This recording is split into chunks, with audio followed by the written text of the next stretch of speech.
કહે છે કે આજે પણ કોઈ વૈષ્ણવ શ્રી ગિરિરાજજીની 3 નવકોશી પરિક્રમા ક્યાંય પણ રોકાયા વગર અખંડ જો કરે તો શ્રી ગિરિરાજજીના 5 માંથી કોઈ પણ એક સ્વરૂપનો અનુભવ ચોક્કસ થાય છે. શ્રી ગિરિરાજજીના 5 સ્વરૂપ કયા? કે સૌથી પહેલા શ્રી ગિરિરાજજી જો પ્રસન્ન થાય તો કોઈ ગ્વાલ સ્વરૂપે આપણને દર્શન આપે છે. તમે શ્રી ગિરિરાજજીની પરિક્રમા કરી રહ્યા હો અને કોઈક એવા અલૌકિક ગ્વાલનું દર્શન થાય તો માનજો કે શ્રી ગિરિરાજજીએ કૃપા કરીને ગ્વાલ સ્વરૂપે દર્શન આપ્યા છે. શ્રી ગિરિરાજજી ગ્વાલ સ્વરૂપે એટલા માટે દર્શન આપે કારણ કે દિવસની લીલામાં હરિદાસ વર્ય સુખનિધિ સ્વરૂપે ઠાકોરજીની સાથે રહીને પ્રભુની સેવા કરે છે. એટલા માટે શ્રી ગિરિરાજજી ગ્વાલનું સ્વરૂપ ધારણ કરે છે. બીજું સ્વરૂપ ગાયનું સ્વરૂપ. શ્રી ગિરિરાજજી જો પ્રસન્ન થાય, ક્યાંક માર્ગમાં તમને અલૌકિક એવી સફેદ ગાયના દર્શન થાય તો માનજો કે શ્રી ગિરિરાજજી કૃપા કરીને દર્શન આપ્યા છે. શ્રી ગિરિરાજજી ગાયનું સ્વરૂપ એટલા માટે ધારણ કરે છે, ગાય એ પોષણ કરતા છે.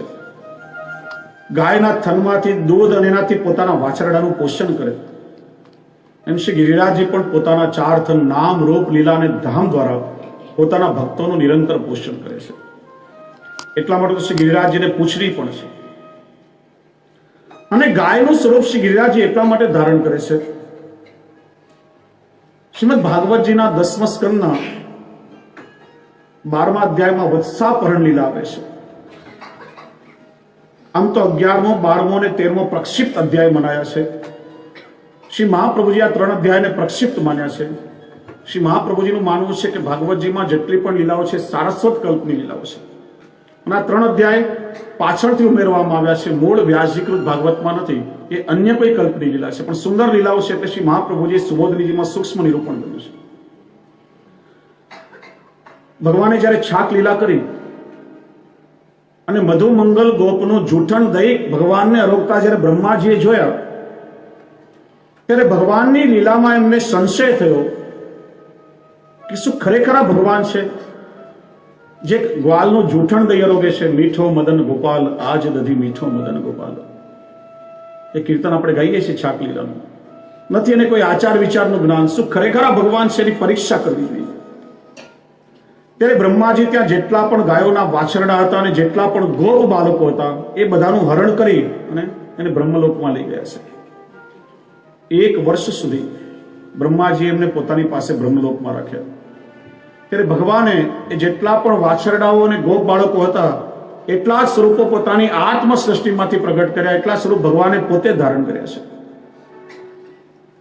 અને એ ગાય સ્વરૂપે ભગવાન ગિરિરાજજીની તળેટીનું જે કોમળ ઘાસ છે એ આરોગ્યા છે.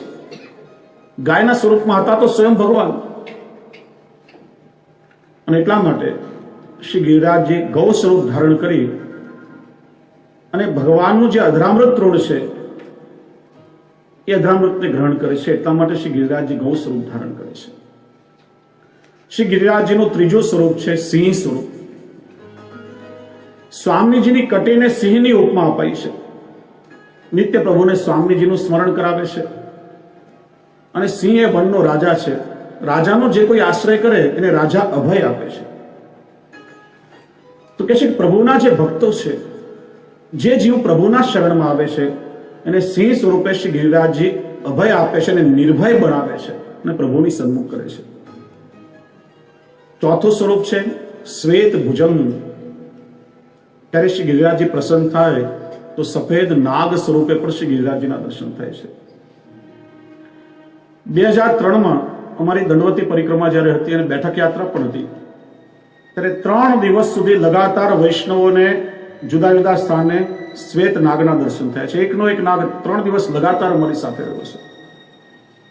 એ ગિરિરાજજીનું પ્રગટ સ્વરૂપ માનવામાં આવે છે. સ્વામીજીની ચોટીને સર્પની ઉપમા અપાઈ છે અને આ સર્પ સ્વરૂપ શ્રી ગિરિરાજજી એટલા માટે ધારણ કરે છે કે ભગવાનના જે અભક્તો છે અથવા ભગવાનના ભક્તોના જે દ્વેષીઓ છે એને સર્પ સ્વરૂપે ભય પમાડી અને ભગવાનથી વિમુખ કરે છે, ભગવાનથી એને દૂર કરે છે. એટલા માટે શ્રી ગિરિરાજજી સર્પનું સ્વરૂપ ધારણ કરે છે.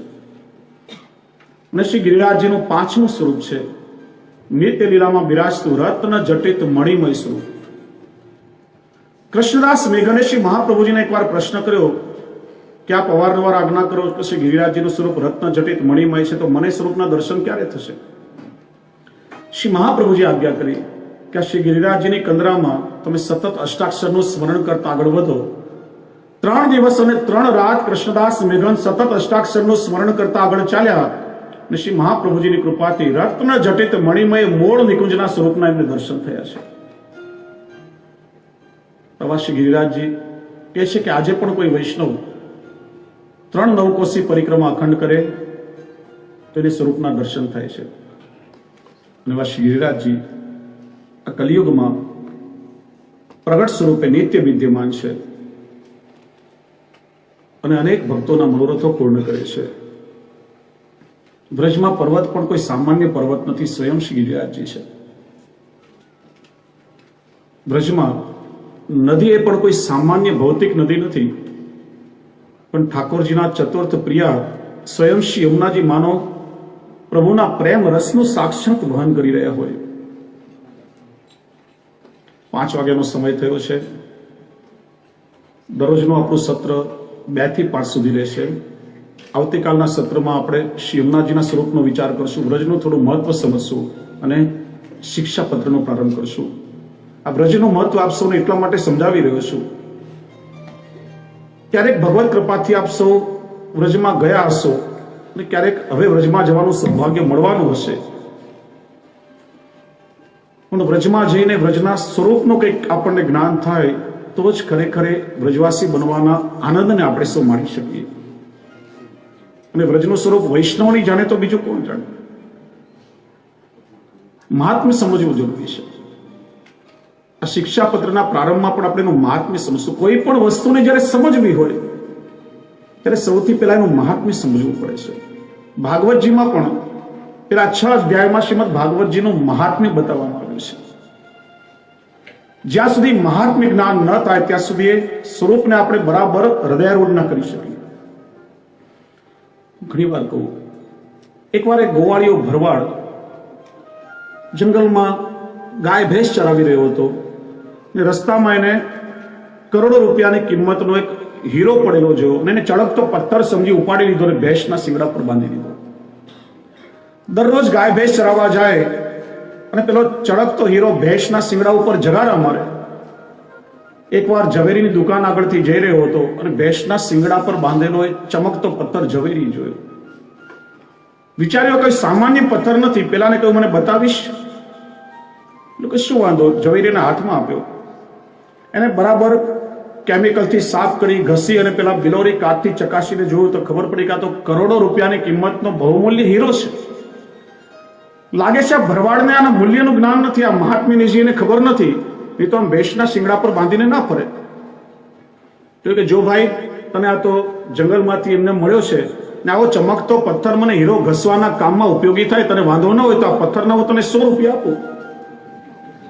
એટલે ભરવાડ વિચારે કે આમ પણ મને જંગલમાંથી મળ્યો છે, મારે કંઈ કામનો નથી, આના 100 રૂપિયા મળતા હોય તો શું વાંધો? 100 રૂપિયા લઈને પેલા ઝવેરીને આપી દીધો. સાંજે ઝવેરી બરાબર સંભાળીને તિજોરીમાં મૂકવા જાય, તેના હાથમાંથી પેલો હીરો છટક્યો, જમીન પર પડ્યો અને ટુકડે ટુકડા થઈ ગયા. અને હીરામાંથી અવાજ આવ્યો કે પેલો તો ભરવાડ હતો કે જેને મારી કિંમતની ખબર નહીં હતી, પણ તું તો ઝવેરી છે અને ઝવેરી થઈને તે આટલી ઓછી કિંમત આપી જ્યાં મારે તારી પાસે પણ નથી. મને ખબર છે કે અહીંયા બેસનારા બધા તમે ઝવેરીઓ છો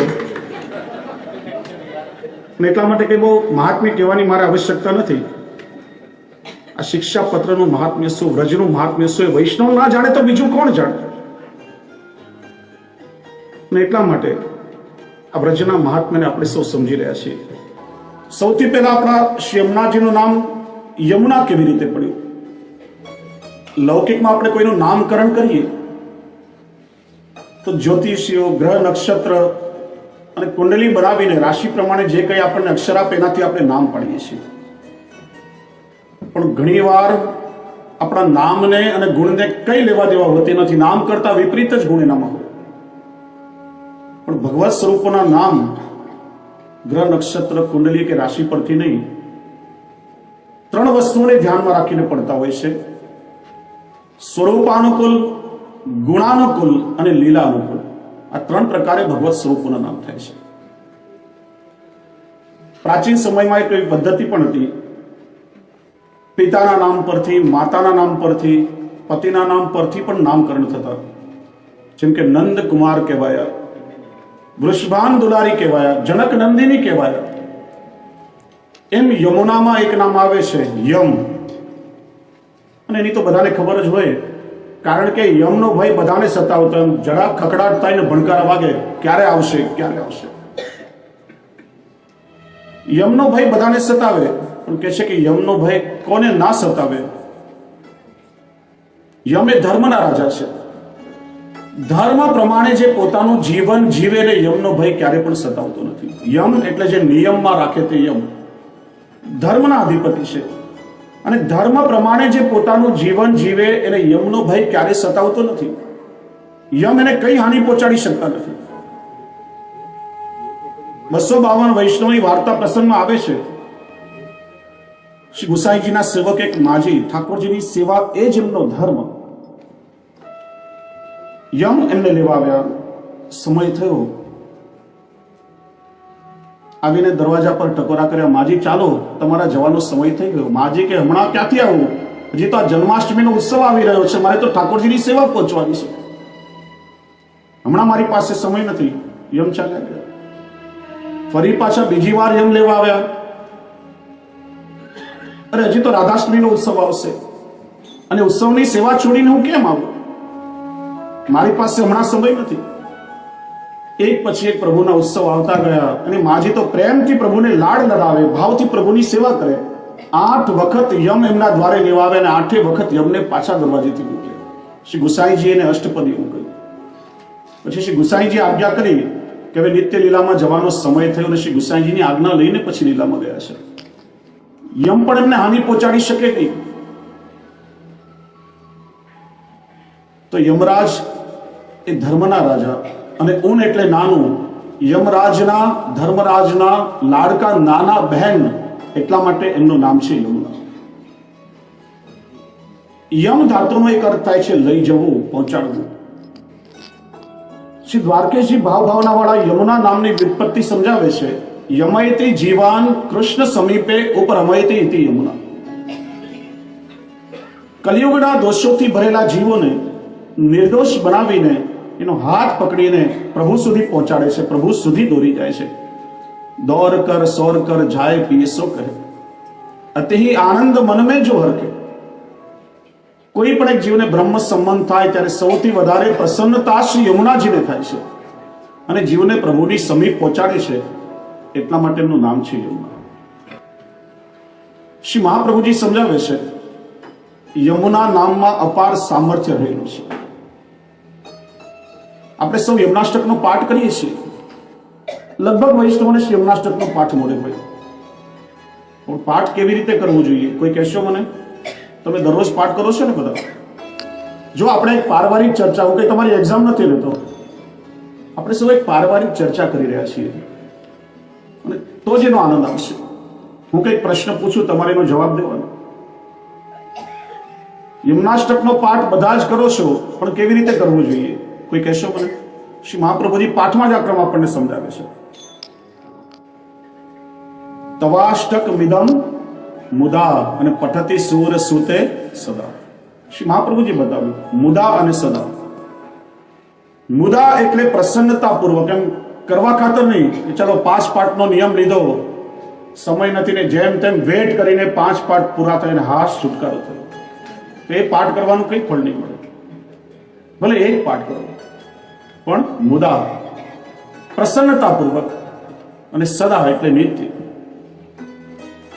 પ્રસન્નતા પૂર્વક હૃદયના શુદ્ધ ભાવથી એક પાઠ પણ શ્રી યમુનાજીનો કરશો તો શ્રી યમુનાજીની એવી કૃપા થશે કે શ્રી મહાપ્રભુજી યમુનાષ્ટકના પાઠના 6 ફળ જે અંતમાં બતાવે છે એ જીવને પ્રાપ્ત થશે. એ ફળ કયા? કે સમસ્ત દુરિતક્ષ ભવતી વૈ મુકુંદે રતિ તયા સકલ સિદ્ધયો મુરરી પુષ્ચ સંતુષ્યતિ અને સ્વભાવ વિજયો. સમસ્ત દુરિત અક્ષય, દુરિત એટલે ભગવાનની પ્રાપ્તિમાં જે બાધકો છે, જે આપણા લૌકિક દોષ આદિ પ્રભુની પ્રાપ્તિમાં આપણને વચ્ચે બાધક બને છે, એ બધા જ દુરિતો શ્રી યમુનાજીની કૃપાથી દૂર થાય છે. ભવતી વહી મુકુંદે રતિ, ભગવાન મુકુંદમાં જીવની રતિ થાય છે, જીવની પ્રીતિ થાય છે, જીવ પ્રભુને પ્રેમ કરતો થાય છે. તયા સકલ સિદ્ધયો, શ્રી યમુનાજી સકલ સિદ્ધિનું દાન કરનારા છે. અને આ સકલ સિદ્ધિ એટલે શું? સકલના બે અર્થ થાય. સકલ એટલે બધા પ્રકારની અષ્ટ સિદ્ધિઓ તો શ્રી યમુનાજી કૃપા કરીને આપે છે, પણ સકલનો અર્થ થાય કલાભી સહિત ઇતિ સકલ. સંપૂર્ણ કલાઓ સહિત ભગવાન શ્રી કૃષ્ણના સ્વરૂપાનંદનું દાન દેનારા એવા શ્રી યમુનાજી છે. શ્રી યમુનાજીની કૃપાથી સકલ કલાઓ સહિત પ્રભુ આપણા હૃદયમાં બિરાજે છે અને પ્રભુના સ્વરૂપાનંદનું દાન શ્રી યમુનાજી આપે છે. મુરારી પુષ્ય સંતુષ્યતિ. જો અહીંયા જ એક સમજવાની વાત છે. ઘણા લોકો કહે છે કે યમુનાષ્ટકના પાઠના 5 ફળ છે. ભગવાન મુરારી એમને સંતોષ થાય છે, પણ કેવલ મુરારી એવો શબ્દ શ્રી આચાર્ય ચરણે નથી કહ્યો. મુરારી પુષ્ ચ સંતુષ્યતિ, ચકારથી અનુભવ છે. યમુનાષ્ટકનો પાઠ કરવાથી ભગવાન તો પ્રસન્ન થાય છે, ભગવાનને સંતોષ થાય છે, પણ ચકારનો પ્રભુની સાથે પ્રભુના ભક્તો પણ આપણા પર પ્રસન્ન થાય છે, પ્રભુના ભગવદીઓ પણ આપણા પર પ્રસન્ન થાય છે. અને છઠ્ઠું ફળ સ્વભાવ વિજયો ભવે. સ્વભાવનો વિજય એટલે આમ કહીને આમ ક્રોધી સ્વભાવ છે અને ક્રોધ દૂર થઈ જાય એવું નહીં. જીવનો જે લૌકિક આસુરી સ્વભાવ છે, એ લૌકિક આસુરાવેશ દૂર થાય, લૌકિક સ્વભાવ દૂર થાય અને જીવનો અલૌકિક ભગવદીય સ્વભાવ નિર્મિત થાય છે. તો 5 એક પ્રકારે કહીએ તો 6 મુરારી પુષ્ચ, ભગવાનની સાથે ભગવાનના ભગવદીઓ પ્રસન્ન થાય છે. એ 6 ફળ શ્રી યમુનાષ્ટકના પાઠથી આપણને પ્રાપ્ત થાય છે. પણ કઈ રીતે? મુદા અને સદા. એ રીતે યમુનાષ્ટકનો પાઠ કરો. શ્રી યમુનાજીના નામમાં અપાર સામર્થ્ય છે. કિશોરીબાઈની વાર્તાનો પ્રસંગ તમે જુઓ. નાનપણમાં પિતાની સાથે ઘરમાં ઠાકોરજીની સેવા કરે અને પિતાએ શીખડાવેલો શ્રી યમુનાષ્ટકનો પાઠ નિત્ય ભાવથી કરે. બાલ્યકાળમાં જ લગ્ન થયા. ભગવદ ઈચ્છાથી થોડા સમયમાં ગૃહસ્થ આશ્રમ તૂટ્યો, પતિનો ગોલોકવાસ થયો, ઘરમાં એકલા રહેવા લાગ્યા. વળી કંઈક ભગવદ ઈચ્છાથી શરીરમાં કોઈક રોગ લાગુ પડ્યો, હાથ પગ કામ કરતા અટક્યા. મોટી બેન પરણીને સાસરે ગઈ હતી. એ આવી રસોઈ કરીને કિશોરીને ખવડાવે, જમાડે, કંઈક સેવા ચાકરી કરતી જાય. થોડા સમયમાં આંખોથી દેખાવાનું બંધ થયું. મોટી બેન પણ બહેનની ચાકરી કરીને કંટાળી હવે તો ક્યારેક મેળા મારતી જાય, કડવા શબ્દો કહેતી જાય. આવી પરિસ્થિતિમાં પિતાએ શીખડાવેલો આખો યમુનાષ્ટકનો પાઠ પણ વિસરાયો. કેવલ યમુનાષ્ટકનો એક શ્લોક યાદ રહ્યો. વિશુદ્ધ મથુરા તટે સકલ ગોપ ગોપી વૃતે કૃપા જલધિ સંસ્કૃતે મમ મનઃ સુખમ ભાવે. અને આ એક શ્લોકનો નિત્ય પાઠ કરે. એનું પરિણામ તમે જુઓ કે સાક્ષાત શ્રી યમુના મહારાણીજી પોતે લૌકિક સ્ત્રીનું રૂપ ધારણ કરી કિશોરીની સેવા કરવા પધાર્યા. પરિચય આપ્યો, તારી દૂરની સગી થાઉં છું, મારું નામ છે યમુના. શ્રી યમુનાજી કિશોરીની સેવા કરે, ધીરે ધીરે એને સારું થવા લાગ્યું. એક સમય ગામમાં શ્રી ગુસાઈજી પધાર્યા. કોઈ વૈષ્ણવે વિનંતી કરી, કૃપાનાથ, આપની કોઈ સેવિકા છે, કિશોરી બિચારી બહુ દુઃખી છે, આપ કૃપા કરીએ જીવનો ઉદ્ધાર કરો. શ્રી ગુસાઈજીના ઘરે પધાર્યા. આપે શું દર્શન કર્યા કે સાક્ષાત શ્રી યમુના મહારાણીજી કિશોરીની સેવા કરી રહ્યા છે. શ્રી ગુસાઈજીએ મસ્તક પર પોતાનો શ્રીયસ પધરાવ્યો. નેત્રો અલૌકિક થયા. શ્રી યમુનાજીના સાક્ષાત સ્વરૂપના અને શ્રી ગુસાઈજીના સાક્ષાત ભગવત સ્વરૂપે દર્શન કર્યા. વિનંતી કરી, કૃપાનાથ, આ જીવ માટે શ્રી યમુનાજી આટલો પરિશ્રમ કર્યો અને આજે આપની કૃપાથી આ દેહ મારો અલૌકિક થયો છે. હવે કૃપા કરીને કંઈક ઠાકોરજીની સેવા પધરાવી આપો તો બાકીનું જીવન ભગવત સેવામાં વ્યતીત કરો. શ્રી ગુસાઈજી આજ્ઞા કરી, કિશોરી, આ શ્રી યમુનાજીની કૃપાથી તને તનુ નવત્વની પ્રાપ્તિ થઈ છે. શબ્દ પર ધ્યાન આપો. તનુ એટલે તન, શરીર, નવત્વ એટલે આ દેહ અલૌકિક ભગવત સેવોપયોગી બને. તનુ નવત્વની પ્રાપ્તિ થઈ છે. શ્રી ગુસાઈજીએ શ્રી યમુનાજીની વાલુકા એટલે રજ, કિશોરીને પધરાવી આપી, આજ્ઞા કરી નિત્ય એમની સેવા કરજે. અને શ્રી યમુનાજીને વાલુકામાં કિશોરીને નિત્ય ઠાકોરજીની લીલાઓના દર્શન થતા. શ્રી યમુનાષ્ટકના કેવલ એક શ્લોકના પાઠનું આ અલૌકિક પરિણામ મળ્યું. જો અહીંયા થોડો એક પ્રકાર સમજવાનો, આપણે ત્યાં શ્રી યમુનાજીની સેવાનો પ્રકાર તો છે, પણ લોટીજીની સેવાનો નહીં. એ પ્રકાર બહુ પાછળથી આવ્યો છે. આપણે વ્રજમાં જઈને શ્રી યમુનાજીના લોટીજી ભરીએ છીએ, એ ઘરમાં ઠાકોરજીના જારીજીમાં શ્રી યમુના જલ પધરાવવા માટે, અથવા તો ક્યારેક શ્રી યમુનાજીનું પયપાન કરવા માટે. લોટીની સેવાનો પ્રકાર મૂળ નથી, કારણ કે અમુક વર્ષો પછી યમુનાજીના લોટીજીમાંથી એ જલ તિરોહિત થઈ જતું હોય છે. પ્રાચીન ક્રમમાં જ્યાં જ્યાં જોશો ત્યાં શ્રી યમુનાજીની વાલુકાનો સેવાનો પ્રકાર બતાવ્યો છે, અથવા તો શ્રી યમુનાજીના સ્વરૂપનો પ્રકાર બતાવ્યો છે. અને પણ કેવળ શ્રી યમુનાજીની સ્વતંત્ર સેવા નહીં, ઠાકોરજીના સ્વરૂપની સાથે શ્રી યમુનાજીની સેવાનો ક્રમ બતાવ્યો છે. બીજી એક વસ્તુ તમને પૂછું, તમે નિત્ય સત્સંગ કરો છો, કયા ગ્રંથમાં કઈ જગ્યાએ એવું લખ્યું છે કે ચૈત્ર સુદ છઠ્ઠના દિવસે શ્રી યમુનાજીનું પ્રાગટ્ય થયું છે? કોઈક મને બતાવો તો માનું. કોઈ એવું પ્રમાણ નથી. પહેલી વાત તો એ કે શ્રી યમુનાજીનું કોઈ પણ લૌકિક સ્વરૂપે ભૂતલ ઉપર પ્રાગટ્ય થયું જ નથી. ઠાકોરજીના ભૂતલ ઉપર પ્રગટ થતા પહેલા પ્રભુની લીલા સામગ્રી સિદ્ધ કરવા માટે શ્રી યમુનાજી ભૂતલ ઉપર અવતરિત થયા છે. ગર્ગ સંહિતામાં એનો ક્રમ બતાવ્યો છે. શ્રી યમુનાજીનું પ્રાગટ્ય ઠાકોરજીના હૃદયમાંથી થયું, ગંગાજીનું પ્રાગટ્ય ઠાકોરજીના ચરણમાંથી થયું, પ્રભુની ચરણ પદ્મજા છે. બંને સાથે ભૂતલ ઉપર અવતરિત થયા. ગંગોત્રી પર થઈને ગંગાજીનું વહન થયું, શ્રી યમનોત્રી પરથી યમુનાજીનું વહન થયું. ક્યાં ક્યાં કઈ રીતનું આ કોઈનો ભૌગોલિક માર્ગ ગર્ગ સંહિતામાં બતાવ્યો છે. જો ચૈત્ર સુદ છઠ્ઠના દિવસે શ્રી યમુનાજીનું પ્રાગટ્ય થયું હોય તો આપણે ત્યાં અષ્ટ સખાઓએ ઠાકોરજીના પ્રાગટ્યની વધાઈ ગઈ, બલરામજીના પ્રાગટ્યની વધાઈ ગઈ, સ્વામીજીના પ્રાગટ્યની, ચંદ્રાવલીજીની, લલિતાજીની, શ્રી મહાપ્રભુજી, શ્રી ગુસાઈજી સાતે સ્વરૂપના પ્રાગટ્યની વધાઈ ગઈ, તો શ્રી યમુનાજીના પ્રાગટ્યની વધાઈ ગાવામાં એમને શું વાંધો હતો? શ્રી યમુનાજીનું પ્રાગટ્ય કોઈ લૌકિક ઉદરથી ભૂતલ પર થયું જ નથી. કોઈ પણ એવું પ્રમાણ મળતું નથી. એક ઈચ્છારામજી ભટ્ટ નામના 50 વર્ષ પહેલાના અર્વાચીન કવિ છે, એમના 3-4 કીર્તનો એવા મળે છે, ચૈત્ર સુદ છઠ બુધવાર કો પ્રગટી ભાનુ સુતા, એવું કંઈ, પણ એ પ્રમાણિત વસ્તુ નથી.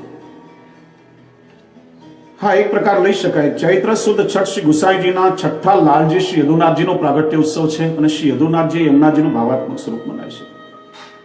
પણ આપણે ત્યાં યમુનાજીનો ઉત્સવ ક્યારે પણ સ્વતંત્ર રૂપે મનાવાતો જ નથી, કારણ કે યમુનાજીનું સ્વરૂપ એ તો ઠાકોરજીના સ્વરૂપમાં નિહિત છે, નિત્ય સિદ્ધ છે. ઠાકોરજીના સ્વરૂપમાં શ્રી યમુનાજીનો સંપૂર્ણ ક્રમ છે. એટલા માટે ગંગા દશેરાના દિવસે બંને પ્રકાર છે. શ્રી યમુનાજીના ભાવથી આપણે ત્યાં રાજભોગના સમયમાં ભાવનાજી આવે છે, અને શ્રી ગંગાજીના ભાવથી ઠાકોરજીના નિજ મંદિરમાં જલ ભરવામાં આવે છે. એટલા માટે આ બધા પ્રકાર એ વૈષ્ણવે ખાસ સમજવા જોઈએ. ચર્ચા કરી રહ્યા હતા કે શ્રી યમુનાજીના નામમાં અપાર સામર્થ્ય છે.